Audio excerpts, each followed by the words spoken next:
नमस्कार विद्यार्थी मित्र. प्रकरण 14 प्राथमिक आर्थिक क्रिया.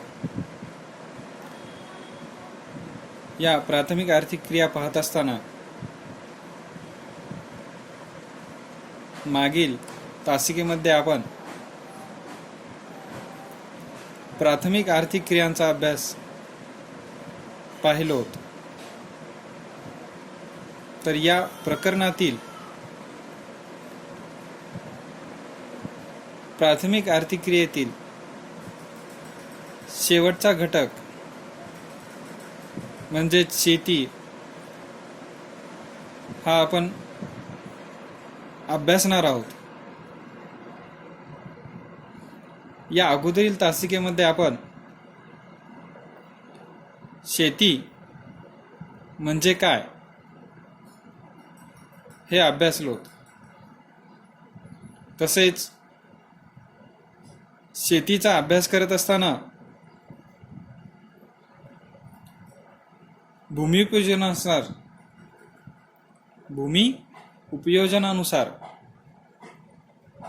शेतीच्या प्रकाराचा अभ्यास आपण केलो. या शेती प्रकारात सखोल शेती आणि विस्तृत शेती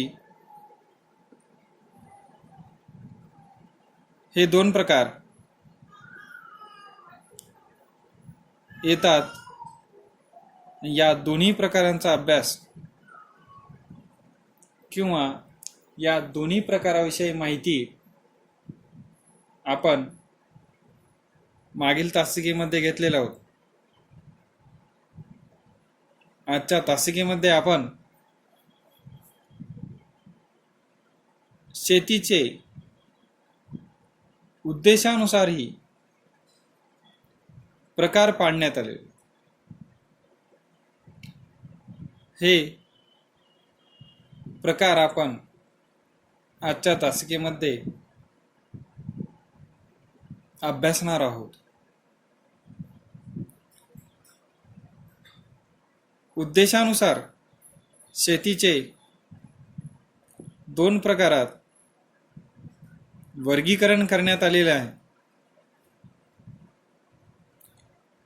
उदरनिर्वाहक शेती आणि व्यापारी शेती हे दोन प्रकार पाडले जातात. यामध्ये सर्वप्रथम आपण उदरनिर्वाहक शेती म्हणजे काय हे आपण जाणून घेऊया. जेव्हा शेती उत्पादने स्थानिक उपभोगासाठी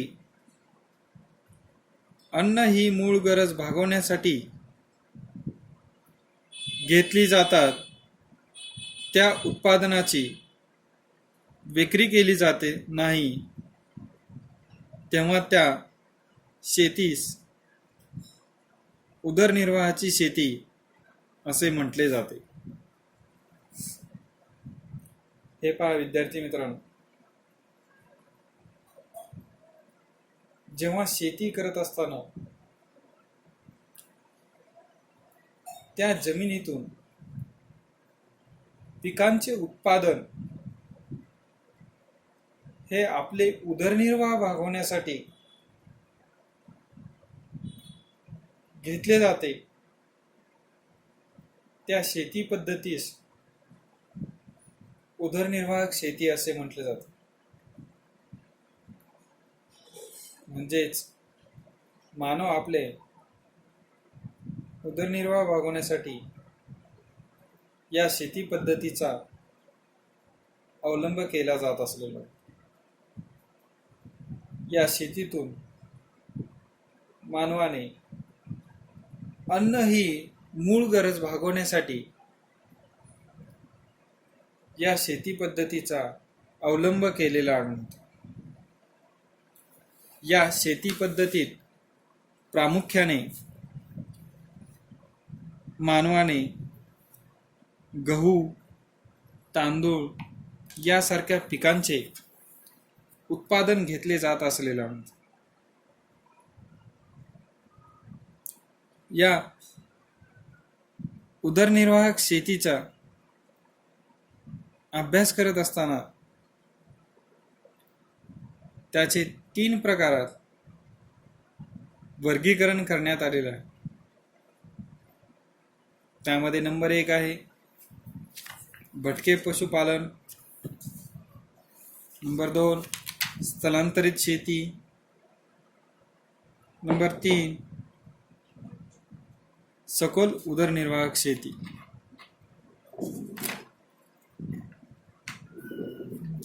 यामध्ये आपण सुरुवातीला भटके पशुपालन शेतीविषयी जाणून घेऊया. प्राण्यांच्या कळपांना घेऊन चारा व पाणी यांच्या शोधात ऋतुमानानुसार स्थलांतरित केले जाते. पर्वतीय व वाळवंट अशा प्रामुख्याने 2 प्रदेशात भटके पशुपालन आढळते. तसेच अलास्कातील एस्किमो, पश्चिम आफ्रिकेच्या सेव्हानातील फुलानी, सौदी अरेबियातील बदाऊ, बोटस्वाना व मोझंबिकमधील बांटू या प्रदेशामध्ये भटके पशुपालन जमाती आजही आढळून येत असतात. आजही पाहिलो तर या प्रदेशामध्ये आपल्याला चाराच्या शोधामध्ये मानव सतत भटकंती करत असलेला. ही भटकंती प्राण्यांच्या कळपांना घेऊन करत असलेला. त्यामुळेच यावरून आपल्या लक्षात येते की उदरनिर्वाहासाठी मानव हे पशुपालन व्यवसाय करत असलेला. यानंतर आहे स्थलांतरित शेती. फार पूर्वी उदरनिर्वाहासाठी जी शेती केली जाई त्यास आदिम उदरनिर्वाहक शेती असे म्हटले जाते. शेतीसाठी वापरल्या जाणाऱ्या जमिनीची उत्पादकता किंवा सुपीकता कमी होत असे. त्यामुळे दर 2-3 वर्षांनी स्थलांतर करून नवीन जमीन शेतीसाठी वापरली जाईल. म्हणून यास स्थलांतर शेती असेही म्हणतात. जगाच्या काही भागात आजही स्थलांतरित शेती पद्धत आढळते. प्रामुख्याने ही शेती पद्धत उष्णकटिबंधात जास्त प्रमाणात व जास्त पर्जन्याच्या प्रदेशात ही शेती पद्धत केली जाते. जगाच्या विविध भागात स्थलांतरित शेतीचे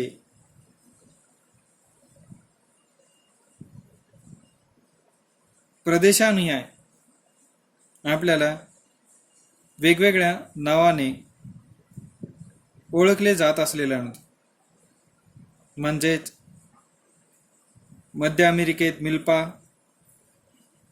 ब्राझीलमध्ये रोका, कांगोमध्ये मसोले. तसेच या शेती पद्धतीमध्ये किंवा ही शेती पद्धत भारतामध्येही आढळून येते. भारतामध्ये या स्थलांतरित शेतीला पोडू, ओनम, झूम, बेवार, माशा, पेंडा, बेरा या नावाने ओळखले जाते. ही शेती पद्धत भारतामध्ये आसाम, अरुणाचल प्रदेश अशा ठिकाणी केली जात असलेली अणत. एकंदरीत जर पाहायला गेल्यानंतर त्यामध्ये सांगता येईल स्थलांतर शेती म्हणजे काय. स्थलांतर शेती म्हणजे उपलब्ध जमिनीचा वापर आपला उदरनिर्वाह भागवण्यासाठी त्यातून घेतले जाणारे पिकाचे उत्पादन आणि ती शेतीचे उत्पादन करत असताना त्याच्यातून 2 ते 3 वेळेस पिकांचे उत्पादन घेतले जाते आणि त्यानंतर त्या जमिनीतील जे कस आहे कमी होत जात असलेला म्हणजे जमीन निकृष्ट दर्जाची बनत जात असलेल्या म्हणून त्यावेळेस त्या जमिनीतून 2 ते 3 वेळेस त्याचा वापर केला जातो आणि त्यानंतर ती जमीन सोडून इतर प्रदेशामध्ये मानव स्थलांतर करून त्याच्यातून पिकांचे उत्पादन घेतले जाते.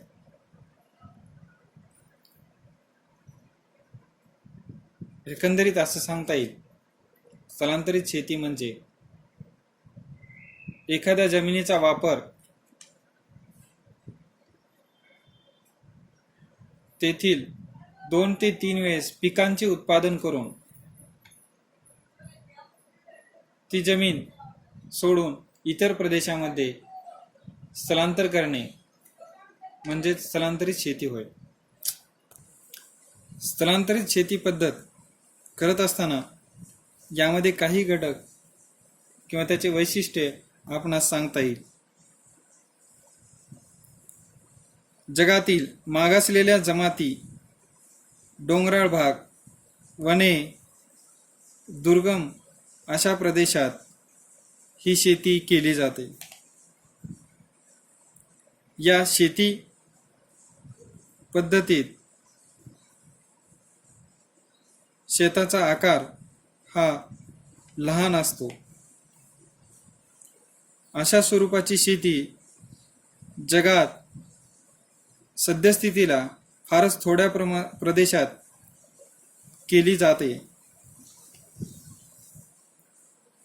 या शेतीसाठी वनातील योग्य जागा निवडून त्या जागेवरील झाडे, वनस्पती तोडून किंवा ते जाळून ती जागा शेतीसाठी तयार केली जाते. या शेती पद्धतीत आदिवासी लोक परंपरागत पद्धतीने शेती करतात. ते लोक मागासलेले असल्यामुळे त्यांचे शेती अवजारे जुन्या पद्धतीचे असतात, म्हणजे यात यांत्रिक साधनाचा वापर केला जात नाही. या प्रकारच्या शेती पद्धतीत शेतीची मशागत, देखभाल किंवा पिकांची काळजी घेतली जात नाही. कारण 2-3 वर्षानंतर किंवा 2-3 वेळेस याच्यातून किंवा या जमिनीतून पिकांचे उत्पादन घेतले जाते आणि ज्यावेळी या जमिनीतून पिकांचे उत्पादन कमी होते अशा वेळी हे जमीन सोडून इतर प्रदेशामध्ये मानव स्थलांतर करत जात असलेला 2-3 वर्षानंतर उष्ण व दमट हवामान आणि अतिवृष्टीमुळे जमिनीची मोठ्या प्रमाणावर धूप होऊन उत्पादन कमी होते. त्यावेळी या जमाती दुसऱ्या नवीन शेत जमिनीच्या शोधार्थ स्थलांतर करतात. अशा शेती पद्धतीतून अन्नधान्य, कंदमुळे, भाजीपाला, फळे इत्यादींचे उत्पादन घेतले जाते.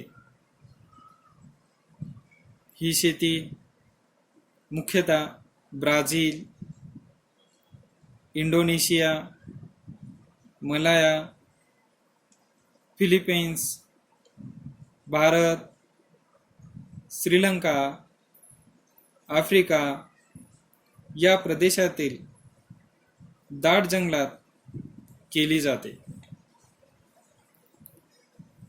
अशा प्रकारच्या शेतीमुळे जंगलाचे नुकसान होते व जमिनीचीही धूप जास्त प्रमाणात होते. त्यामुळे या शेतीस हानिकारक शेती असेही म्हटले जाते. या प्रकारच्या शेतीतून मानव आपले उदरनिर्वाह भागवण्यासाठी एका प्रदेशातून दुसऱ्या प्रदेशात स्थलांतर करत असलेला आढळतो. या उदरनिर्वाह शेतीमधील शेवटचा आणि तिसरा प्रकार जो आहे तो आहे सखोल उदरनिर्वाहक शेती. स्वतःच्या कुटुंबाची अन्नाची गरज भागवण्यासाठी जास्तीत जास्त उत्पादन घेण्याकरिता उदरनिर्वाह शेती केली जाते. शेतीबरोबरच पशुपालनही केली जाते. उदरनिर्वाह शेती प्रामुख्याने मोसमी हवामानाच्या दक्षिण व आग्नेय आशियातील दाट लोकसंख्येच्या प्रदेशात केली जाते. तसेच चीनमधील क्वांगटुंग प्रांत, भारतातील गंगा व ब्रह्मपुत्रा प्रदेशाचा त्रिभुज प्रदेश, तसेच किनारपट्टीचे प्रदेश, कंबोडियातील निम्न मेकॉंगचा पूर प्रदेश इत्यादी प्रदेशामध्ये सखोल उदरनिर्वाह शेती केली जात असलेलं. तर सखोल उदरनिर्वाह शेती म्हणजे काय? विद्यार्थी मित्रांनो, मागील तासिकेमध्ये आपण सखोल शेती म्हणजे काय हे आपण अभ्यासलो. सखोल शेती म्हणजे काय याचा अभ्यास करत असताना म्हणजे लहानात लहान भूभागाचा वापर करून विविध पिकांचे उत्पादन घेणे म्हणजेच सखोल शेती होय. तर सखोल उदरनिर्वाह शेती म्हणजे काय? स्वतःच्या कुटुंबाची अन्नाची गरज भागवण्यासाठी उपलब्ध जमिनीतून जास्तीत जास्त उत्पादन घेण्यासाठी पिकांचे उत्पादन घेतले जाते. त्यालाच सखोल उदरनिर्वाह शेती असे म्हटले जाते. उपलब्ध जमिनीतून म्हणजे शेतीचा आकार हे लहान असलेला आढळतो. या उपलब्ध जमिनीतून उदरनिर्वाह भागवण्यासाठी या शेती पद्धतीचा अवलंब केला जात असलेला म्हणजेच शेतकरी व त्याचे कुटुंब यांच्या निर्वाहासाठी करण्यात येणाऱ्या शेतीला उदरनिर्वाह शेती असे म्हटले जाते. उदरनिर्वाह शेती करत असताना शेतीचे आकार फार लहान असते. बऱ्याच शेतकऱ्यांची जमीन ही 1 हेक्टरपेक्षा कमी असते. ही शेती पद्धत उष्णकटिबंधीय प्रदेशातील नद्यांच्या खोऱ्यात आणि त्रिभुज प्रदेशातील सुपीक जमिनीत केली जात असलेला दाट लोकवस्तीच्या प्रदेशातही सखोल उदरनिर्वाह शेती सर्वाधिक प्रमाणात केली जाते. कारण या प्रदेशामध्ये उपलब्ध जमिनीचा आकार हा कमी असतो. तसेच त्याच्या तुलनेने लोकसंख्येचे प्रमाण जास्त असते. यामुळे या शेती पद्धतीमध्ये जमिनीचा आकार हे लहान असलेला आढळतो. तसेच ही शेती पद्धतीत पारंपरिक पद्धतीने केली जात असलेला या शेतजमिनीत नांगरण्यासाठी बैल, रेडे, म्हशी या प्राण्यांचा वापर केला जातो. तर शेतकामासाठी नांगर, कुदळ यासारख्या साध्या अवजारांचा उपयोग केला जातो.